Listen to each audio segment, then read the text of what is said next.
All right, hi, this is Dan Henk, and welcome to another edition of the Skull Sessions. And today, my guest is Jonathan Maberry. Do I have that correct? You do. Awesome. All right, so what's up, man? I'm having a good time this morning already. I've been writing my Jersey Devil novel since around dawn and having some fun on that. You know, I got the best job in the world. I make stuff up for a living, get paid for it. It's like a dream. That's the dream. I mean, the ultimate dream would be to also get stacks of cash for that, but that might come. We'll Yeah, well, see. I mean, it certainly got me out of, like when I started fiction, I was deeply in debt. Now I'm definitely not. So, it's the writing world has been very good to me. Okay, yeah, awesome. All right, so just before we dive into everything that you have going on, which I'd like to get to, Sure. I also like I write and draw, but I also tattoo, and the tattoo industry is kind of like going through a decline right now. Hmm. So like a lot of people that don't really have a style with a lot of customers, like they're quitting, they're posting all sorts of negative stuff on Facebook. So it's funny because there are all these like Facebook kind of like short videos of like tattoo artists doing regular jobs, which they're horrible at, So they'll be like serving you coffee or serving you Yeah. sandwiches. They're like flipping out and cursing people out. It's pretty funny. But all right, I man. did I did a whole novel about about tattoos. Oh yeah. Yeah, Ink, horror novel about a kind of a vampire that if you have a tattoo that's tied to a really important memory, if he touches it, the tattoo begins fading from you. It appears on him, and he steals all the memories associated with it. Oh, yeah, that's pretty cool. Yeah, Yeah, it was a creepy novel. when did that come out? Oh, got about 7 years ago, somewhere in there, 6, 7 years ago. That's a cool concept. Yeah, the like I remember when all the TV shows came out, like the Ink Master and stuff like that, and Hmm.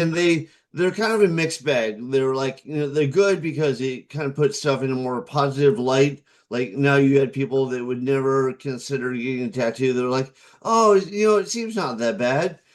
But Yeah. it also had a lot of like stuff that they made up for TV. Like Yeah. tattoos do not work that way. Like people are like, oh, I feel like having a back piece. And they'll just walk into some random shop, and the person's like, the artist is like, oh, that's great, and they'll draw it up on the spot. That never happens. No, no, it doesn't. But My the other my thing, brother, yeah, my brother was deeply into tattoos. He was covered, from chin down.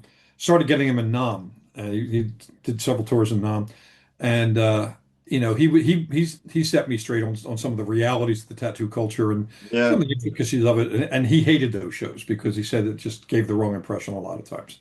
And it, that's I true of a lot of things. I mean, I watch martial arts movies, and like so much of them, like so many movies of martial arts are completely inaccurate. And I've been doing martial arts for 62 years, and I'm the guy that most of oh my yeah, writers what do you do? Shinawari Jiu-Jitsu. It's a Japanese style. Samurai family invented it about 900 years ago, and been doing that for years. I was a bodyguard for years, a bouncer. Taught martial arts history at college. Um, so Oh, when that's I cool. see bad martial arts, it annoys the hell out of me because a little research and they could get it right. You Yeah, know, I've been doing Muay Thai for like 25 I years. love Muay Um, Thai.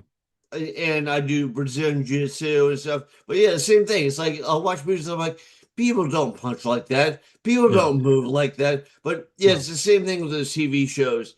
And one of the worst, and this is what I'm gonna say. So you actually did a cool twist with the vampire, but people take that to a different angle where they're like, every tattoo I get has got to have some deep meaning behind yeah. it.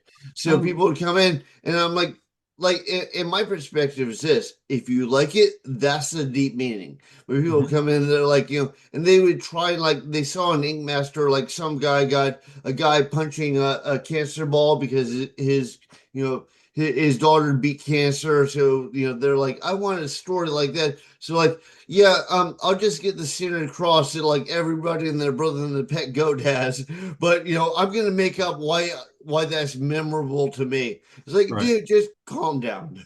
Yeah. It's funny because I'm actually thinking of getting my first tattoo. My son and I are thinking of getting tattoos. He's a father. His son's going to be one in a couple of weeks, and his name's Orion, after the constellation. So we're thinking of getting Orion tattoos. And my audiobook reader, Ray Porter, is a great photographer as well, and he took a fantastic clear shot of the constellation.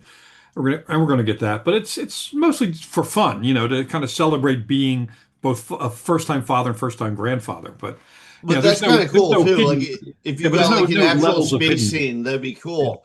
You yeah. know, But like it doesn't have levels of hidden meaning to it. It's just a celebration thing. It's fun. right. But the hidden meaning could be I like it. Yeah, there we go. That's all you need. But all right, man. So let's talk about what you have out and how people can view it. Well, I've been a little background on me. I've been a published writer since 1978. Started as a magazine feature writer, did hundreds and hundreds of articles on mostly on martial arts and self-defense and safety awareness, things like that. And then I switched to other things. In fact, my first published book was the judo textbook for Temple University's judo program, which was taught by a buddy of mine who was a great judo instructor, but not a good writer. So, he asked me to write the book. And that came out in 91, and I've done a ton of books since. But since 2006, I've been almost entirely focused in fiction. And I'm writing right now. I'm writing a novel about the Jersey Devil, which is a cryptid, from that part of the country, and having fun with that. But that's my 57th novel I've written in 20 years. And I've been Oh, having a that's lot of awesome. fun. Yeah. This year, I actually have four novels out, and they're all real big, thick books. Um, Nice. I had Red Empire, the 15th book in my Joe Ledger series, come out in March, and that was a lot of fun. And that series is in development for television with Chad Stahelski, the director of John Wick. So Okay. we're gonna have some fun with that. So then I That's had a that's a great movie. I love John Wick. yeah, John Wick movies are fun, and I may be involved in some other versions of John Wick, possibly comics. We'll see. Um, Okay. Awesome. and the second book I had come out this year was Sleeper's War 2, Savage Dreams, which is the second in a trilogy of deep space science fiction, alien invaders, us, and super soldiers with psychic abilities. And I had a lot of fun with that. The first book in this series, I actually wrote with Weston Oakes, who was a good friend of mine, and we co-wrote it together. But he died like a week after the book came out, and so Okay. it took me about 2 years to kind of get into the emotional gear to continue the series. And this just came out, and it's a doorstop of a book. Next two books I have coming out this year. One is called Bewilderness, and it's a portal science fiction, multiverse portal science fiction. Somebody's trying to create a gateway to other versions of Earth, almost identical but without people, so they can use the resources and extra land for population and so on. But that goes horribly wrong. And then the one Of course. Why would you get it right? Yeah, I mean, we don't write books about a bunch of nice people having a great week. That doesn't Right. make a compelling novel. They had sandwiches and everything was awesome. Yeah. And then the last book I have novel coming out this year, it's out in October. It's Ghosts of the Void. It's the final book in my Necrotech trilogy, which is one of my favorite things I've ever done. The setup for that is we're trying to perfect matter teleportation, and we have a science base on a star on a space station near Jupiter. And instead of sending a packet of instruments to the other side of Jupiter, it sends the entire space station 56,000 light years away to the far side of the Milky Way. And they find out that creatures like Cthulhu came to Earth because they were afraid of what's out there. And now we're out Oh, there. that sounds cool. Yeah. I'm a huge Lovecraft fan, so Oh, I'm cool. Well, definitely interested. Yeah. yeah, the main villains are the Outer Gods, the Shuggoths, the Migos, and the Night Gaunts, all Lovecraftian monsters. Okay.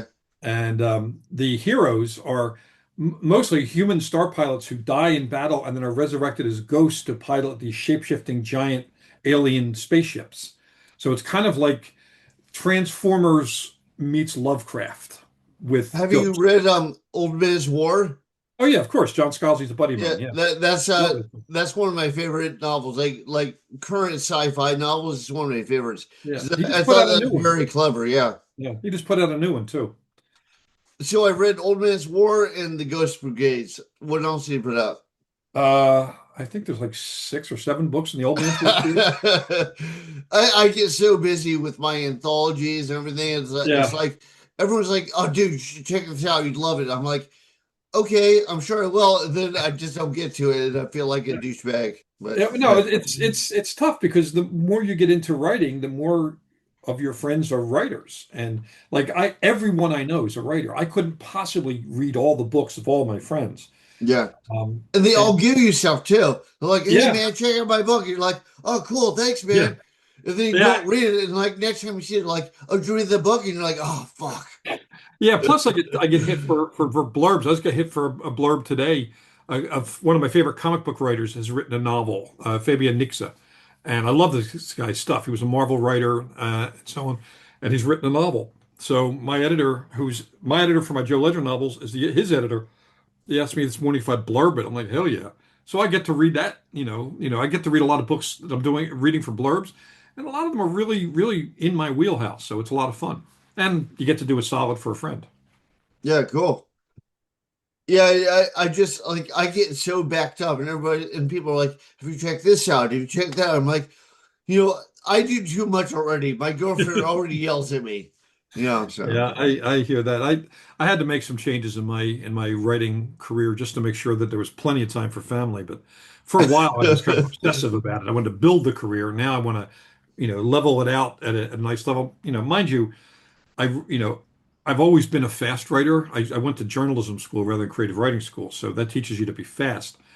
And all 30 years of writing magazine articles while working day jobs, you have to do it fast. So I write like 4,000 words a day, and I put out four novels a year, plus anthologies that I edit, plus comics that I write, short stories, and I edit Weird Tales magazine. So it's a busy work week, but I still manage to knock off at 5 and spend weekend time with my family and so on. But it was a while to figure out that balance of work and relationship. It took a while. right. Yeah, no, I hear you. It's hard. It's hard to like figure out what works for you. Everyone's Yeah. a little bit different, and they have all Oh, of different course. things pulling them. And yeah. So let's talk about some of what you have out. So, what comic books have you written? Oh, good Lord. Um, Good Lord. I started out like I was hired by Marvel back in 2008. And the editor-in-chief of Marvel, Axel Alonso, the editor-in-chief back then, had read my novel Patient Zero, the first in the Joe Ledger series, and loved it, and just reached out of the blue and asked me if I'd like to write for Marvel, which is the silliest question I've ever been asked. Like, what am I going to say? No, get away with yourself. So I said yes, and he gave me a bit of a challenge. He said, "Can you give me an 8-page script for a Wolverine short as a backup feature to the Wolverine anniversary issue?" And I had never even seen a comic book script at this point.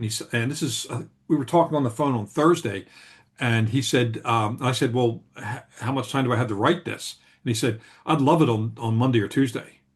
I'm like, so I had to No over the rush, no weekend. Yeah, rush. no rush. I outlined the story, and then I had to figure out how what a comic book script looked like because he hadn't sent me one yet.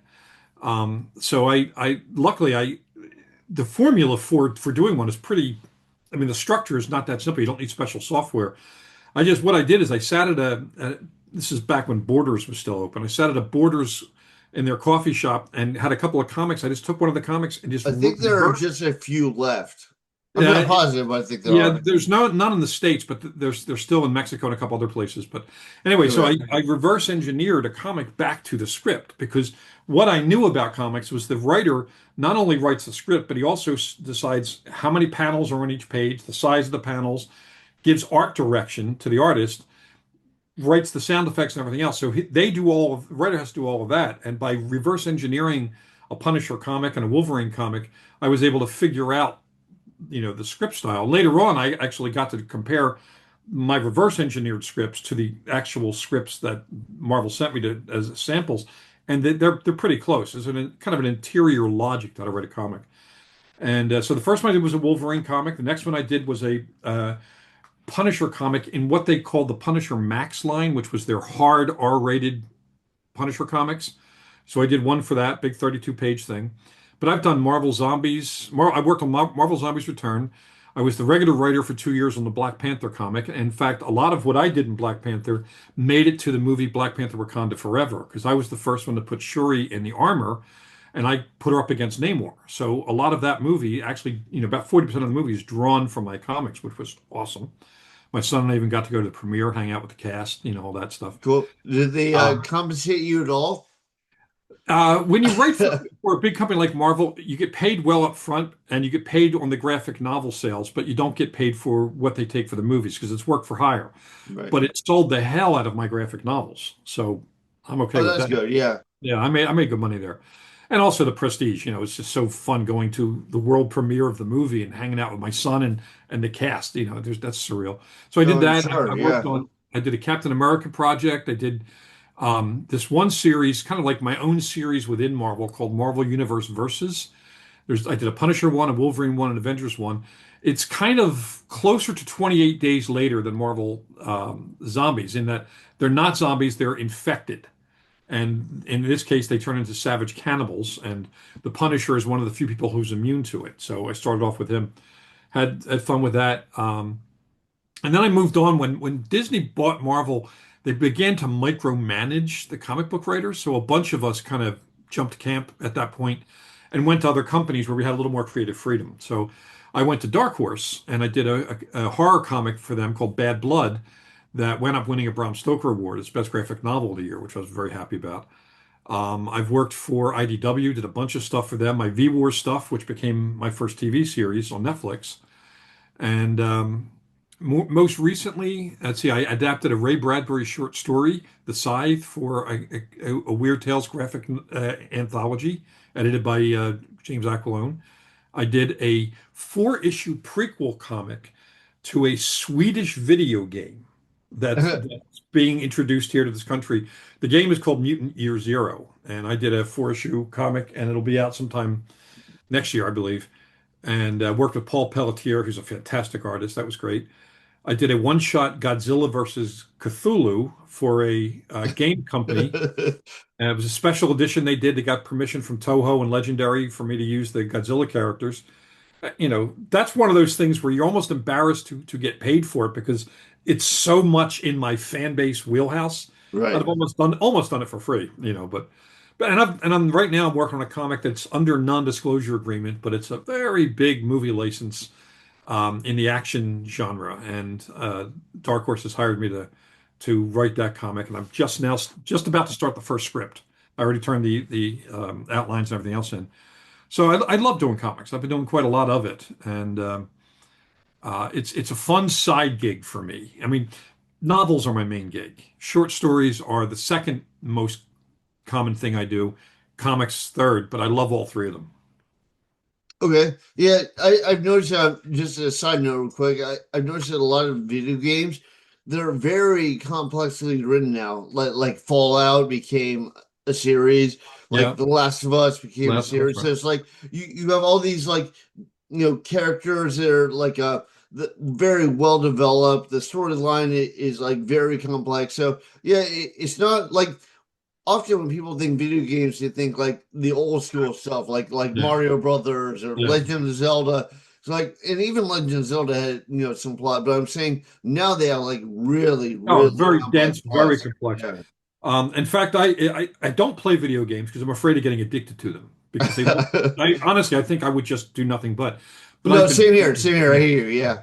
I've been hired to write stuff. Like I've done four stories in the Diablo 4 world for Blizzard. I've done a World of Warcraft story.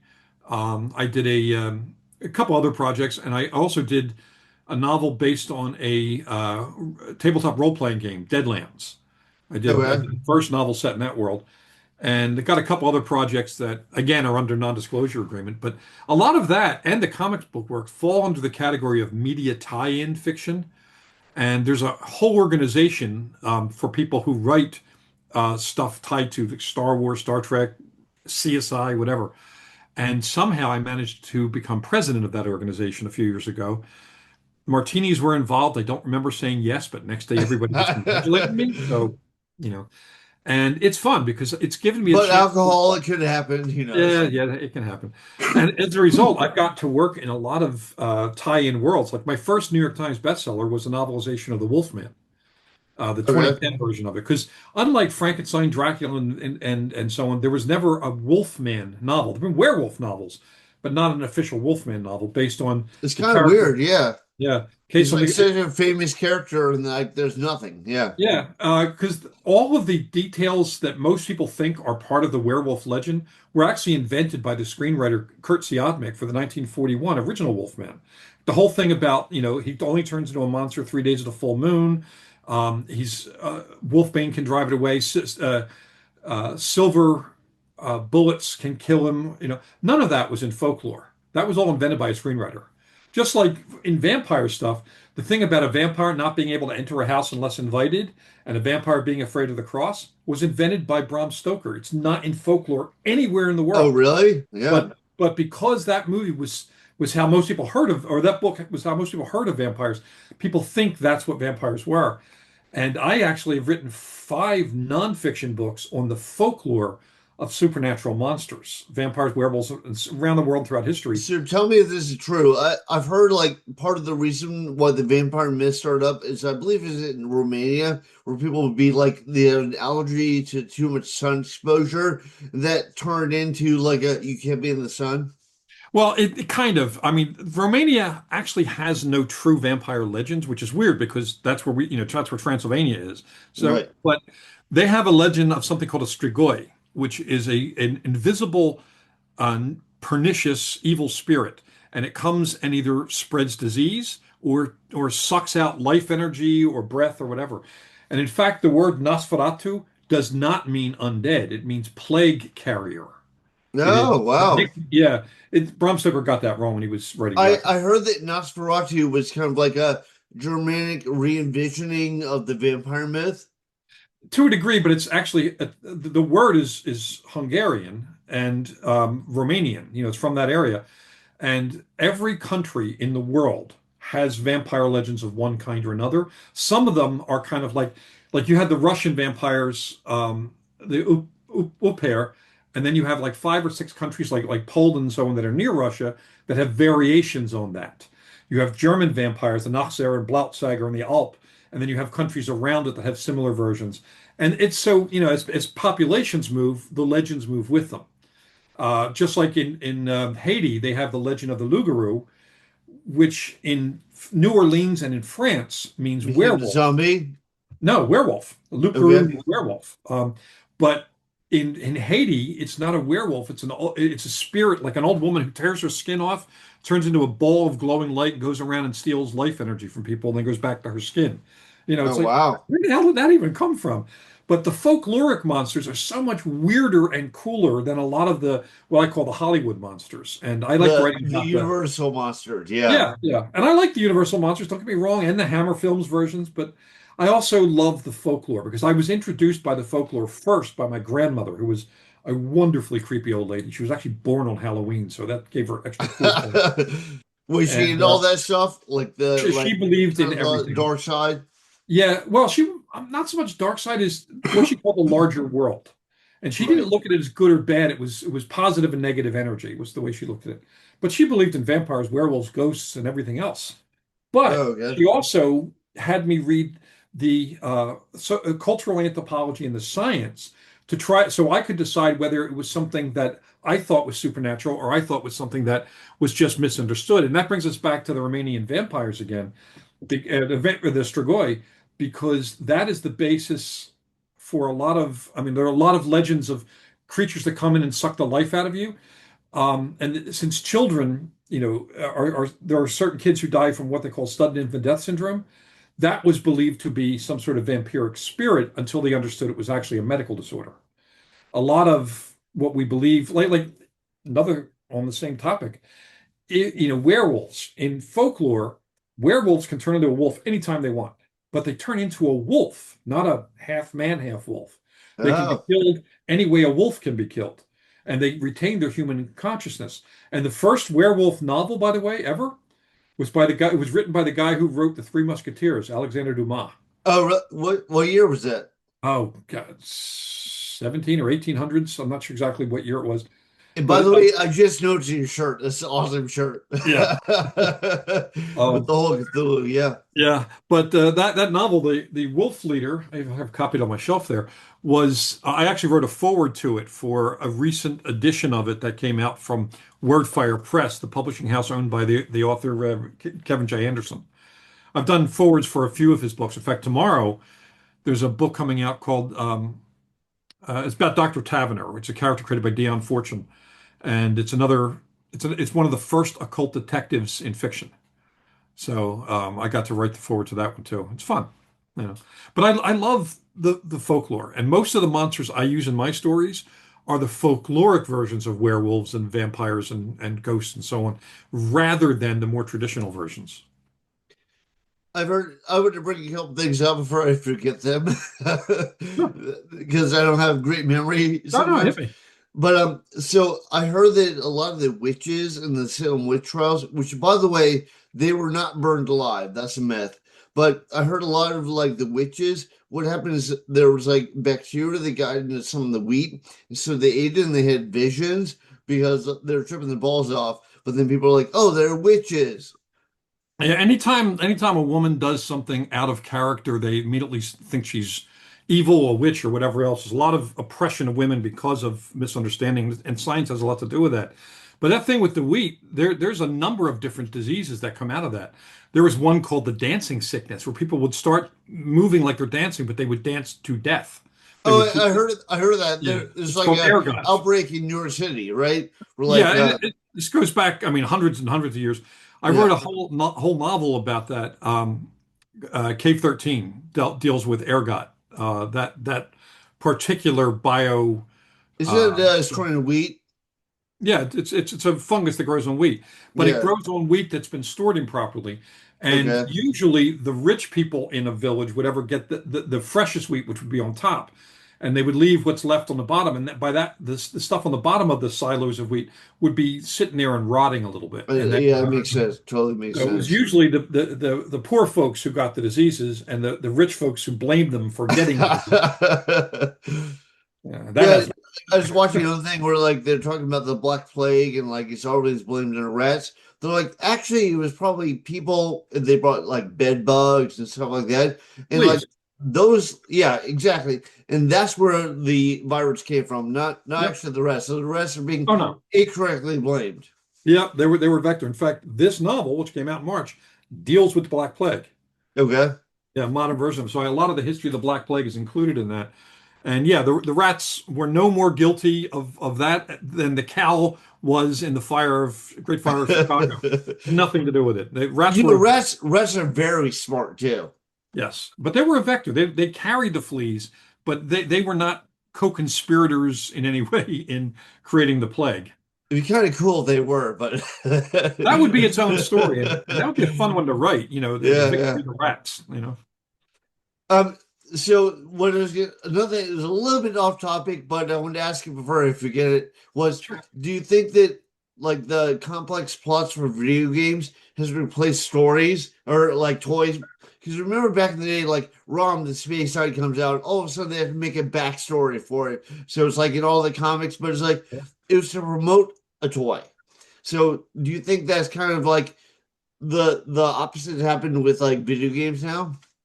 Yeah, probably to a degree, but they're still marketing with toys associated with video games. Like I've got a bunch of them up on my shelf tied to the video games I've worked on. Stories I worked on. Um, if like Hasbro is a good example. Hasbro has this toy line, Transformers and a bunch of other things. They want the comics and they want the short stories and novels to support that to give them more richness so that adults can read about that and buy the toys for their kids and then play with their kids with those toys so that they in a way that helps them understand the whole world and relate and so on. And also as kids age out of playing with the toys, they still like those toys, but they're not going to sit on the floor and play with them anymore when they're 20. So, but they will crack open a Probably. novel or a comic. Probably. I'm sure there's some people that do. There are some people. In fact, I'll give you a funny story about that. So you know who Max Brooks is? Yeah, of course. Where's the Yeah. guy? So he called me one day and asked me if I would write a story for him. He was doing an anthology of GI Joe stories, Now, when Okay. I was a kid, G.I. Joe was a 12-inch tall World War II character. Didn't have all the fancy gadgets. But I I got into GI Joe just when it moved changed. from the iteration to the smaller Yeah. version. Yeah, So like my son's era was growing up with the toys and yeah. so on. But I never really was that aware of. I mean, I knew I was aware of them. I'd seen the movies, but I hadn't actually played with any of the toys because by then I was, an adult and a parent and so on. But what happened is because I told Max I would like to, but I don't know the G.I. Joe world, he had Hasbro send me a box, and in it were a whole bunch of toys, graphic novels, and DVDs of the comics. Oh, that So was all out back then? yeah, this is like 12 years ago, 14 years ago. Oh, okay. Yeah, because I So remember when G.I. Joe cartoons came out and comic no, books came out and all that the stuff. Yeah. cartoons were out way before this. This is when the movies were they were doing the movie series. So Okay. here I am, a responsible adult of a certain age, sitting on my living room floor, watching cartoons on the show, reading the comic books, and playing with toys for research. Yeah, purely for research. I always thought when I was a kid, I was like, you reach a certain age and you just become an adult. It's like almost Yeah, like going over a speed bump. And then as I get older, I'm like, I don't feel any different. yeah, Yeah. Like you have more in your brain, but you still kind yeah. of feel like the same guy. Yeah, it's funny about that too because I this was become a conversation point because in a few days, the 6th of this Saturday, I'm getting awarded from the Horror Writers Association the Lifetime Achievement Award, but I don't feel mature enough to have a lifetime mature. In my head, I'm still about 16, Right, right. The rest of me is aging like a crumbling old building, but maturity-wise, I'm about 16. I'm okay with that. I do think that people that take themselves way too seriously, it does them a disservice. Like the Axl Roses, whatever. It's like Yeah. Axl Rose was a great singer, but it's like he's a very mixed bag now because of the way he acts. Yeah. I distrust anyone that takes himself too seriously. Right. And especially in my trade, I mean, I like I said, I make stuff up for a living, get paid for it. I'm playing in my imagination all day long. How seriously should I take that? I mean, sure, the business components still has to be done, with acumen, but the actual process, the writing, the pop culture world, Comic Con, Dragon Con, things like that, that's just me having fun as a pop culture nerd. Although to be like too introspective about this whole thing, some of what happens in reality could be a graphic novel. You're like, holy shit, how Yeah. did that happen? Yeah, Truth is wildly stranger than fiction. that's true. Yeah, that's true. All right, so I don't want to keep you here all day, but let's get back to how people can see what you have out now and how they can send you sacks of cash and what's going on. Well, the easiest way to get to find me is just look up my name on the net. As long as you spell my last name right. People love misspelling my last name. It's Maberry, but it's M-A-B, not M-A-Y-B. It's the Scottish spelling of it. Okay. So if you look up Jonathan Maberry, I'm everywhere. Instagram, Twitter, Facebook, Blue Sky, LinkedIn, uh, Snap or Substack, everywhere.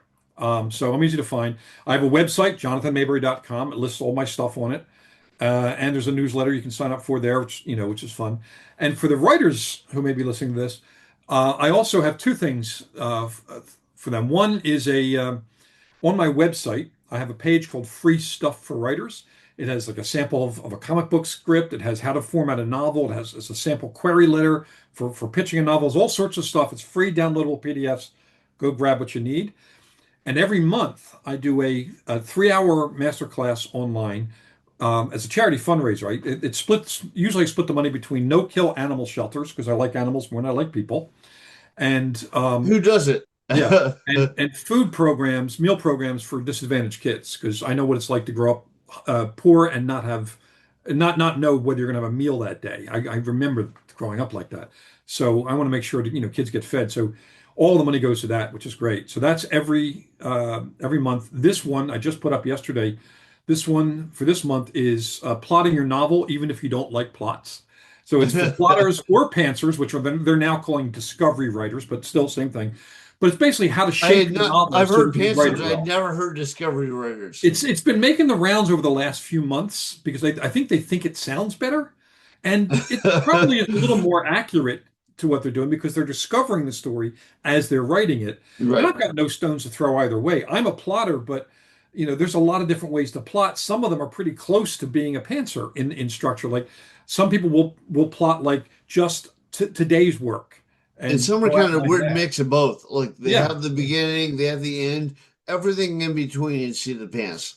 Yeah, and there's a lot of different variations, and that's this class I'll be teaching doesn't tell you any of these are wrong, but it tells you how to make the most out of them and get your book done. And I went from spending 5 years getting my first novel done to every one of the novels. Echo, stop. Every one of the novels I write now, it takes me 3 months. So I write a 170,000 word novel in 3 months because I've also refined my process for how to do it. And a lot Yes, of I wish I was that fast, but yeah, it so took time to get there. yeah, But the thing is, it allows you to have the structure of a plot, which is the kind of a logical thought of this plus this plus this leads to this inevitable ending. You have that, but you allow for organic changes that come along while you're writing because no, characters I'm become sure like the more you do of it, the faster you get. Like I remember interviewing with DC Comics and like what they wanted, I was like, holy shit, that takes me 3 days. But I was like, if you do that all the time, yeah. it would take you less time. Yeah, my first short stories took me, 4 or 5 days to write. And that was 207 short stories ago. So now I've read a short story in an evening, and it's done. But you earn that speed by having done all of the other stuff Right, and by paying attention to how you do it. Because I was able to look at things I did that was just wasting my own time, right. like spending a lot of time getting ready to do a project as opposed to starting the project and then learning and developing it as you go. Sometimes you just need to get something down on paper or on the computer.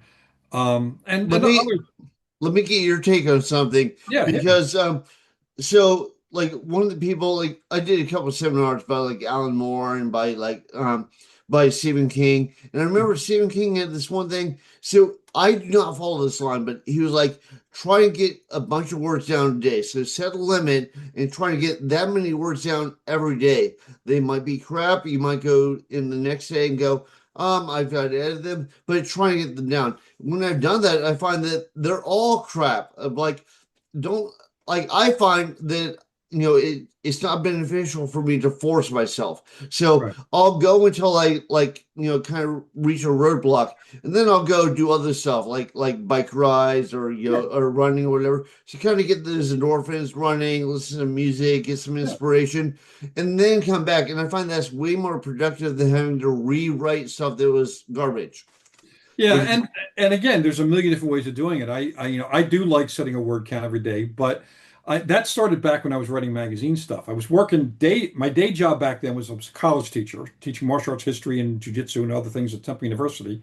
I was a bodyguard on the weekend and a bouncer on weeknights. So I was working 3 jobs. I didn't have a lot of time to write.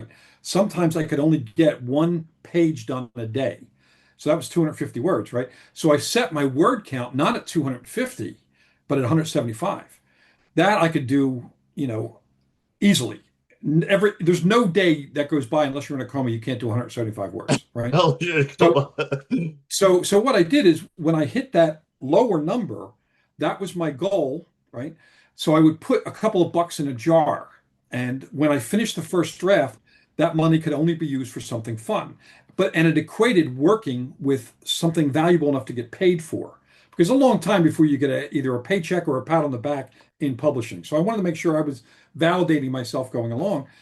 But if I missed a scheduled day of writing, not a day when it was an accident or something I couldn't, write, but a scheduled day, the money came out and went to bills.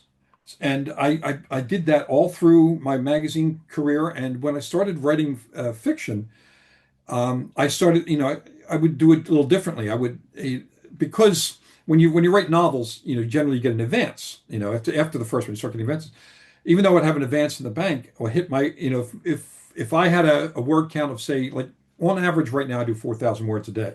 So when I get to 2,500 words, I toggle over and put money in a vacation account for the family.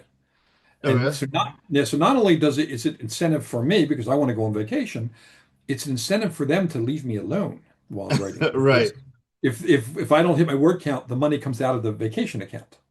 Yeah, So no, yeah, yeah. makes sense. Uh, but the thing is, every writer has to find the system that works for them because it is different for every single person.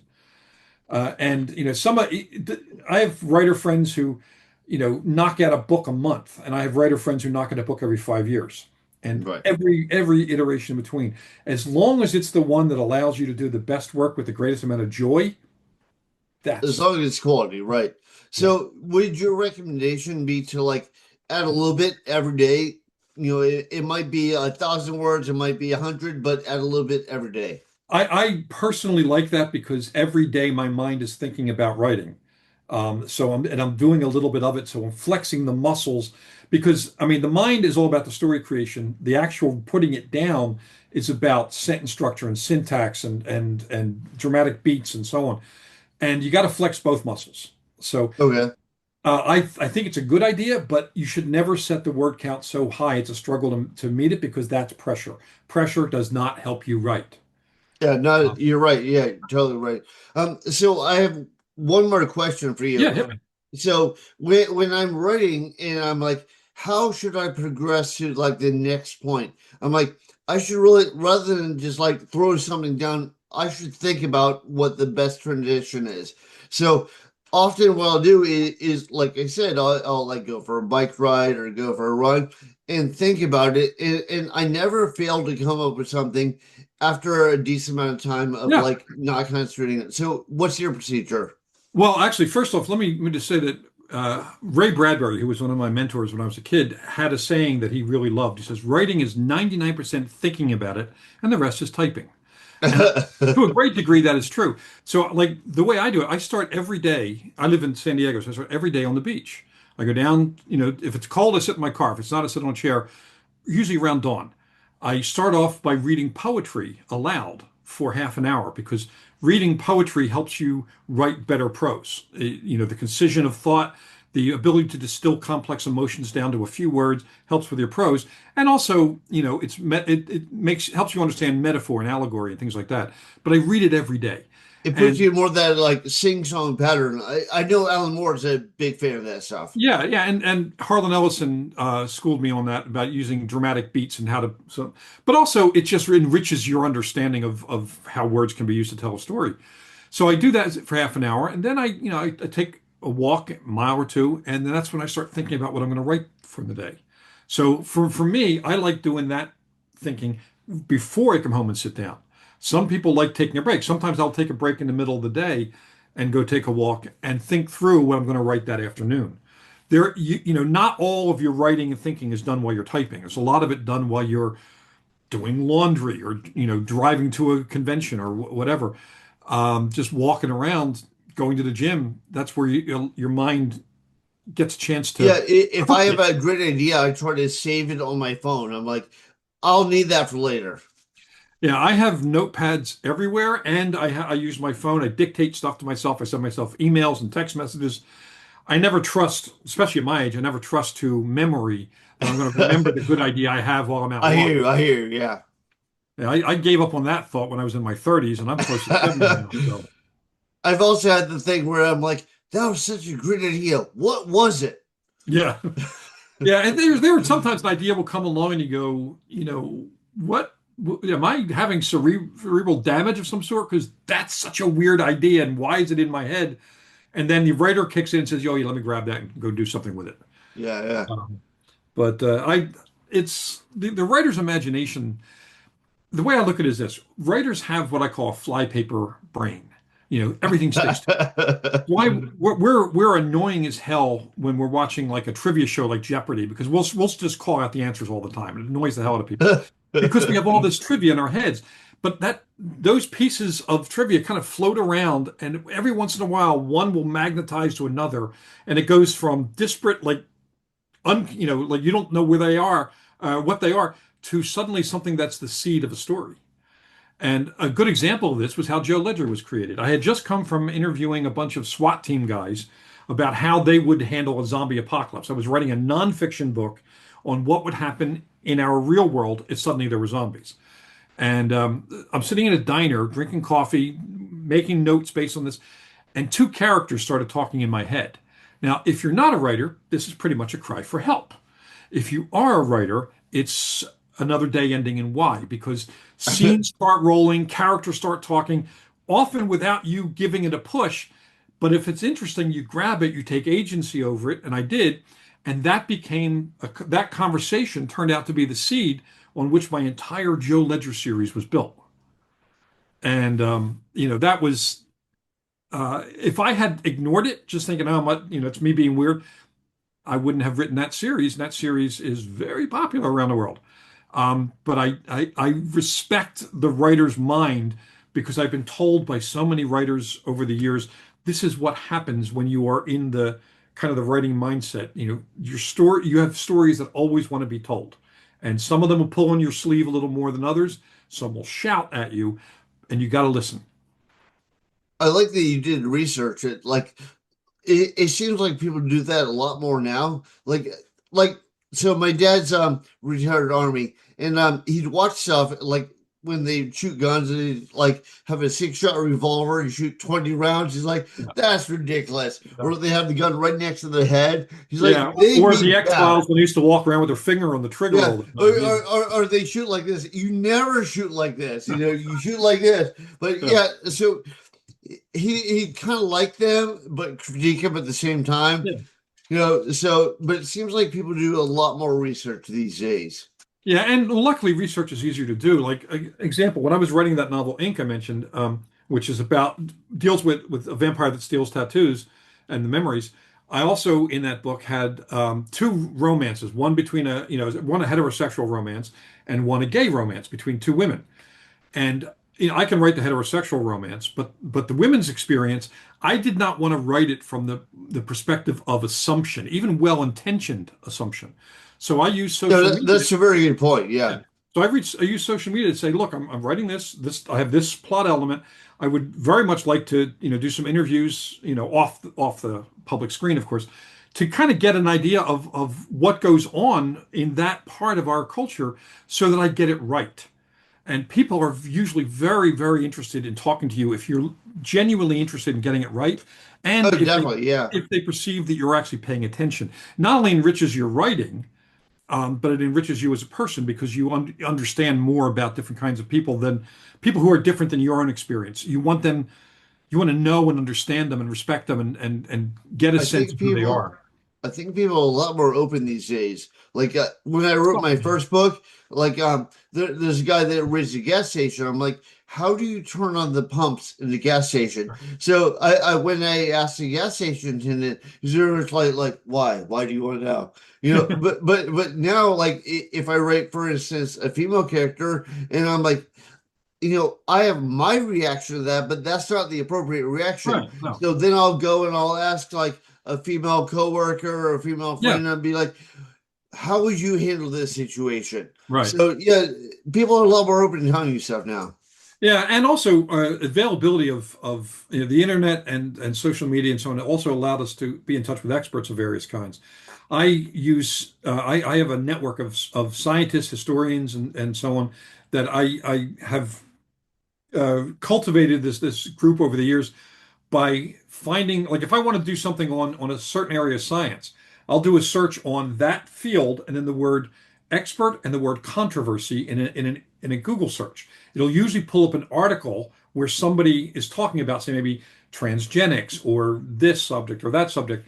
And you And also need to hear some of the feedback. Yeah. yeah, but also you get the name of the expert because they always trot out an expert to give authority to the article, and they give the expert's credentials. So you just follow the credentials back to whatever organization they're with, and then they have every website has a contact page. And I say, so and so was quoted in this article about this subject. I would like to be able to ask a couple of questions for a novel I'm writing because I want to get that area of science right. I have very rarely heard somebody say no on that one because they want to get it right. And that's why I like when people come to me asking questions about martial arts and fighting. I've been martial artist for 62 years and I've been in hundreds of fights as a bodyguard and bouncer. I know what works in a fight, and I know what does not work in a fight. I know what the misconceptions are. There's a lot of mythology about martial arts, and I try to dispel that. And also some of the mysticism that goes on with it. Like whereas I believe in things like chi, the intrinsic energy, it does not help you in a fight and never has helped anyone in a fight. Well, you don't Ever. believe that All, like you command people and your chief yeah, force yeah. now. Much as we'd all like to have Jedi powers, but so it's all, like all the things like Bruce Lee's 1 inch punch, which all of us in the martial arts who have been there long enough know how to do. It's pure physics. So I like bringing it down to what's actually real. And also, I am, side note, big fan of Bruce Lee. oh And yeah, he was one actually thing pretty I like great. about Bruce Lee was he was very open. He's like, Yeah, okay, I don't know groundwork. Okay, Jude Gene LaBelle, can you teach me? That was it. yeah. And also, guys like Ip Man, when he was working with Mike Tyson for Ip Man, not, I'm sorry, not the character play was Ip Man. What the hell's his name? Donnie Yen. When he was doing the Ip Man movies, he was going to do a fight scene with his. He wanted to do a fight scene with his favorite boxer, Mike Tyson, and he was learning a lot from doing the choreography with Tyson, but he was very open, saying that if Tyson haven't ever connected, I'd be doing this via seance because I'd be gone. But he learned a lot from it. And then in later movies, you can see more boxing moves that he incorporated because he was exposed to a, champion boxer. And that's how we learn respect for what people No, have. I think not so much nowadays, but I think Mike Tyson was very underrated back in the day. Like my boxing coach, that's his favorite boxer because Yeah. he was actually very clever with his head movement and everything Oh, he else. was he was a superb boxer. My favorite was Joe Frazier, but I used to train at Joe Frazier's gym. It was right down the street from Temple University, so I'd go there to work out all the time. And got punched in the chest by Joe Frazier once. He was actually, I was a buddy of mine, Randall Tex Cobb, who was a champion boxer. He was ranked fifth in the world, sixth in the world in boxing, and sixth in the world in kickboxing at the same time. We used to work out at his gym. I was his sparring partner for a while. And Fraser was looking at us and said, "You white boys just do not know how to throw a jab." And we're like, "We're pretty sure we both know how to throw a jab." And he gets in the ring. Now, they always used to say that Muhammad Ali was the smart fighter and Joe Frazier was just the Neanderthal. That's not true. He understood the science of fighting. And so he basically showed us a jab that was almost the same physics as Bruce Lee's 1 inch punch. It's still the same, lift to the heel, body starts to shift forward. You torque the feet, the knees, the waist, and shoulders, so that you're wrapping that torque up and extending it out Yeah, from the it arm comes all the way from your ankle all the way up and all the out way your up, right? fist. Yeah, And so it looks like you're only moving your hand, but actually your entire body has suddenly become like a the like a thorn too. piston, Yeah, yeah, yeah. like an axle. And he was, he hit me in the chest with it, and I got my chest back in the mail. It landed like 4 states away. Back in Um, the yeah, and I had a bruise on my chest for weeks, and I would show it to everyone. You know where that came from? I was in the ring with Joe Frazier. And mind you, the story's a lot. I wasn't like fighting him; he was just demonstrating, but it made it sound good. I remember I did like it was a seminar with one of the UFC guys. He was only I think he like won twice. But like what people don't realize is just to make in the UFC, you have to Oh be yeah, so good. So like absolutely. people were like talking about like, oh, he lost this guy, lost that guy. I'm like, dude, train with this guy. This guy will fucking knock you around the place. Yeah, yeah. I had a friend like that too. He hadn't won a lot, but he was a lot of like lost on points or lose in the eighth or 11th Yeah, round. But he won 8 or 11 rounds with a top fighter. right. The average guy off the street, some loudmouth in a bar, is not going to get through the first 20 seconds of the first round. And this guy may not have won the fight, but he fought all that time and still, walked out of the ring more or less. But yeah, there's a lot of skill involved, even if you're not a champion. And like people seem to think like people are armchair critics, so they're like, "Oh, you made this mistake. I would never do that." And I remember my buddy Wayne was like, "Oh yeah, I'll bet you could give GSP a run for his money." I'm like, "No, I could not." Yeah. That guy is fucking amazing. Yeah, yeah. There's a lot of great fighters out there in different arts, um and the thing is, that logic also applies to writing too. Just because somebody is independently published or isn't a bestseller or isn't a household name doesn't mean they're not a fantastic writer. There are a Right. lot of great writers out there who are flying under the public radar for whatever reason they haven't had that moment of celebrity, but doesn't mean that their writing is not of quality. And Right. that's something overlooked. There's a lot of prejudice against indie publishing. Now, granted, I'm traditionally published, but I read a lot of indie stuff, and there's a lot of great stuff. Good example, my buddy Dennis Crosby, not a household name. He's written three of these urban fantasy thrillers, and he's freaking great stuff. I think his break is coming, but if I drop his name, people don't, most people don't know who he is, but he's as good a writer as anybody you're going to find. And that's the kind of thing I'm talking about. Like there are good people all over. No, That's you're why right. That there are bands like that. There are like traditional like comic artists like that, and in every sometimes field. they just find their break. So Yeah. they'll be pumped out stuff. You're like, dude, they're amazing. Why is no one picking them up? They put something on. People are like, oh, the new talent. You're like, dude, that guy's been on the scene for like 15 years. Well, a good example of that is Matt Dinniman, who has the Crawler Carl lit RPG novels that have been living on the bestseller list for about a year or so now. Overnight success after 30 years. Right. He's been cranking out stuff for decades and nothing. Like he would Like sell all of a sudden, some. there's this new guy, George R. R. Martin. I don't know if you Yeah, heard of him. yeah. That's when the Game of Thrones stuff happened, and yet I remember reading his vampire novel Fever Dream way back before he was famous. And that's the thing is, uh, people assume that celebrity and fame is the same as quality, and it Right. is not always. No, yeah, you're right. All right, so like I said, I don't want to keep you here all day, but want you to throw out some stuff that people should look into.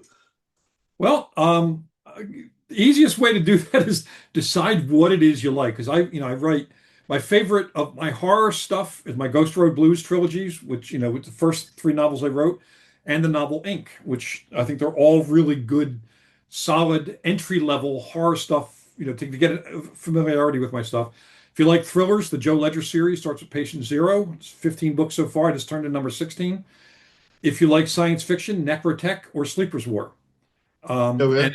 if you like zombies, big zombie fan, I have two zombie series, one of which is being made into a film right now. It's called Rot and Ruin. It's about growing up 15 years after the events of essentially Night of the Living Dead, Okay. that kind of a zombie apocalypse. And the main characters are, a bunch of teenagers, and it's required reading in 10,000 schools around the world. Oh, Um, nice. I feel but it's like there's great. a lot of zombie stuff out there, but a lot of it's not that good. Well, that's the problem. A lot of what comes out is copycat, you know. Right. And George Romero, who invented the zombie genre as we know it with Night of the Living Dead, was a dear friend of mine. We even did an anthology together of zombie stories. But it used to annoy him because, Yeah, Dawn of the Dead is one of my favorite movies ever. oh yeah, yeah, but it would annoy George that so many people are just simply trying to copy Night of the Living Dead or Dawn of the Dead or Dead without bringing anything new to it. But Like the Zombie zombie, Lake or yeah. like all those But like B zombie movies. Yeah, Yeah. but the stuff that makes really engages the audience, Max Brooks's book World War Z, Mike Carey's Girl with All the Gifts, Isaac Marion's Warm Bodies, Brian Keene's The Rising. All of them took the zombie thing and went in a different direction with it, and as a Okay. result, they freshened it again. But there's for every unique take, there are about 100 imitators and they kind of muddy the water so people think all of the zombie stuff is not that great, but there's a lot of great stuff out there if you just know where to look for it. And I George and I had a lot of fun working together on some zombie projects. And my zombie novel Dead of Night was his favorite zombie novel of all time, which Awesome. Yeah. yeah. Awesome. High And compliment. Yeah.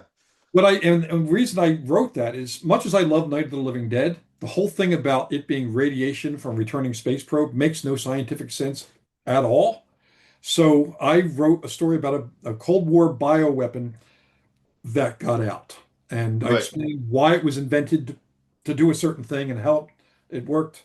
And I included the science in it. So I actually talked to scientists to work out a reasonable way for a zombie apocalypse to happen. I wanted to get to about at least 25% believable.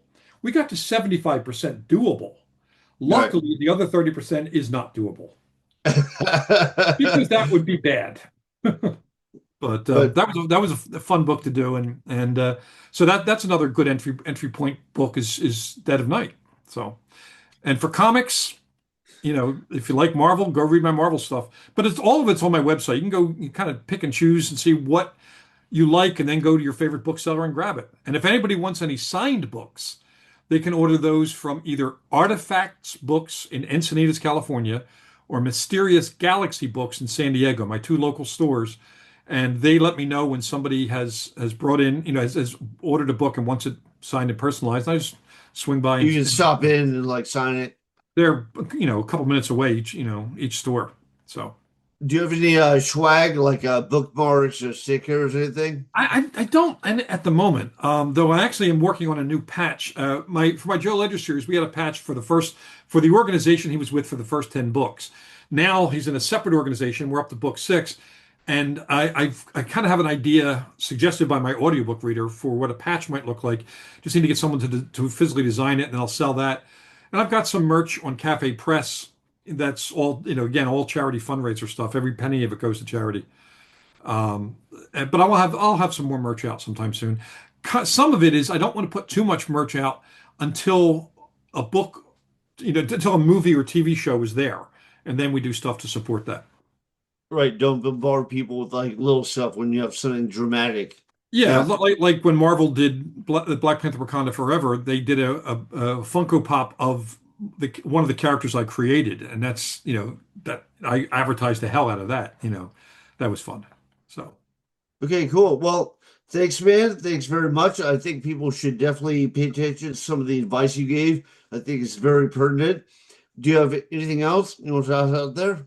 well, one of the things. Oh, I do a weekly Ask Me Anything every Thursday from 4 to 5 Pacific time, so just for your time. And I give out prizes for the best questions. Usually a rare book or a first edition or something unusual. The one I'm giving out this week is actually a copy of the Night of the Living Dead script. Now the script is photocopied, but it's signed. The signatures are real from George Romero and Jack Russo, who wrote the script. So Oh, I'm going to give a awesome. copy of that away. Yeah, This, awesome. yeah, but yeah, find me on the net and come and have some fun with me. Okay, well, again, man, thanks very much for doing this. Thanks, And Dan. This has been a lot of fun, man. Please like and subscribe before he kills again.